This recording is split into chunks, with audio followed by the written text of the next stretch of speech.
Hey there, Hofstra fans. Welcome inside the WBB Mason Coaches Report right here on GoHofstra.com. Nick Flasher joined for the last time this season, the head coach of the Hofstra Pride women's basketball team. Coach Steveskey. Coach, thanks for joining us. I've been joined by Matthew Broderick all year long.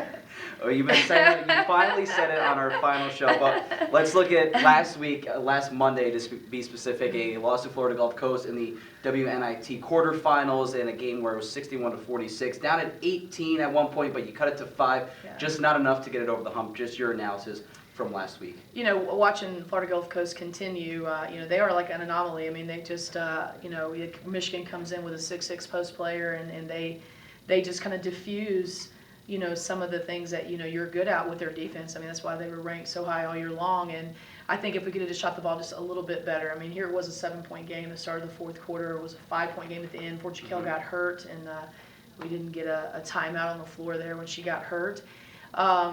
But, just what a team. I mean, well coached.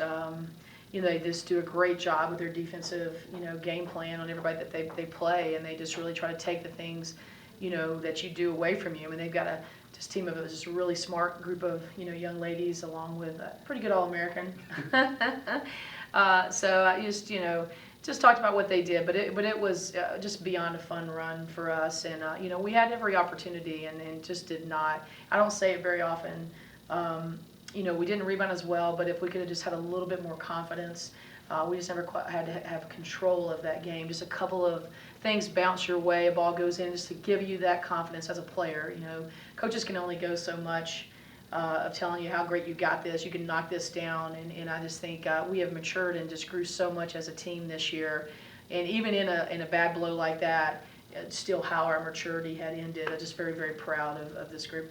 Just to reach the quarterfinals. Now let's look at the players now that say goodbye to Hofstra. Darius Falk ends her career with a double-double. You also say goodbye to Jaquel King-Gilchrist, H. Jackson, D. Thomas Palmer. So we could talk about them player-wise, but also people-wise. What do you lose in those 4 people? Yeah, we tried not to get too emotional in the locker room. You just lose out of Darius. Obviously, you just lose a kid that is just beyond, a winner. I mean, she was trying to will that team to win in the last game. How many times I said that throughout the year, that she was just willing us to win in games. And, it was sad for her to, have to end her career. I mean, she's going to have plenty of ball, later for her to play. But just, I was teasing. I said, who's going to be the one making fun of me in practice and being that comic relief that she did so well. But she just will be absolutely deeply missed. And I couldn't be more proud of Jaquel. I said, Jaquel, so here you are. You've had such a bump and bruise, in your transfer from Florida State. And to be able to play a postseason like you played, to almost a month or so before that, we thought her season ended in injury with her wrist. She was out.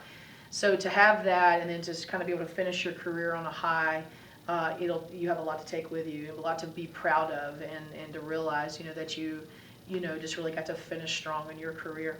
And then just looking at potentially what you do have coming back for next season, they're still up in the air with Angie White, but you have Ashney Durant will now be a junior. Crystal and Kelly will now be seniors. It's crazy not they'll be in their senior season. And you also have the likes of Aliana Leon, who really took the spotlight and took advantage of some starting roles when some injuries showed up. Yeah, well, I want to make sure I talk about Asia too, because 4 years of having Asia here, you think about her, Dee had been hurt, Sid had been hurt, then you have Asia out of that whole crew, being able to, play her 4 years. So just can't say enough about Asia. And then for her hand to be broken and come back and be able to play in the last, 2 games of her senior career was just absolutely amazing. And so she's just been a constant, mainstay for us. And then Dee has been amazing. Hopefully we can keep her around Hofstra a little bit longer.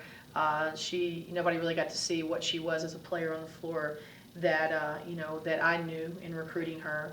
But just probably the most mature, amazing, strong young woman that you'll ever be around, and what she's had to endure in her life, and just can't say enough good things about her. So those were those. But yeah, to know that you have a great mix of kids coming in, some that you don't even know yet. So we just have a great mix of kids coming in that just have a will to win, that play at a high level where they play in their career, now. And then to add that with Ajane, Aliana, Crystal, and hopefully, like I said, Sandra, and then Angie, get Angie clear. So the sky's the limit for us. I'm very excited. It's probably one of the best postseason feelings that I've felt, that you finally have the team locked in.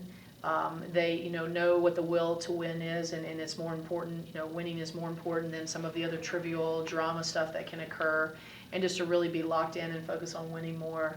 And those were my years at NC State. Those are the way my teams were always. That's what we came into, that type of culture when you were recruited into that culture. And so I'm hoping that continues to spread forward. You finished the season at 25-9. Ups and downs along the way. Early exit in the CAA quarterfinals, losing to Northeastern. Yeah. But then to go on that run in the WNIT, looking back on it now, you have about a week or so to look back on this entire season. What do you take away from this 2015-16 season? Well, I take away how fun it is to coach in the postseason and to be coaching all the way to 28th, and now you know what the rest of the world feels like, and how hard it is to get into the NCAA. I think ADs and coaches and fans and everybody all over the world, everybody wants to get there, but what it takes to get there and how special it is. And I think I talked about that to the team. I said, you got to take and the WNIT does a phenomenal job, and you still have the NCAA, but the WNIT is that same feeling when you go on a winning run. And it is special, and you can't take it for granted. I mean, my whole career, my time was spent, being in the Elite Eight or the Sweet 16 at NC State, and sometimes you didn't realize, even back then, if it was 32 or 48, it still was, an elite feeling. So I just want the program to know what that feels like, and I think they do. And to set our sights high. We know what our main goal is. We not only want to get to the NCAA, we want to get a game in there, but we've got these hurdles for this program, and to be at the tip there, at the iceberg, and can see it. You makes you feel good about the postseason and know what you've done. As a team this year. They talked about when they had a couple losses. When they write it on the board, they're like, yeah, I can't count that one. So they know how when you're right there, just a couple of losses come from being average to be elite. And, it's a special feeling when you want to be elite, and, you got to do certain things to be an elite program. She's the head coach of the Hofstra Pride Women's Basketball Team, Coach Steveskey. Coach, thank you for an incredible season, and we'll see you next year. Thank you. Appreciate it, Nick. You've been watching the WB Mason Coaches Report right here on GoHofstra.com.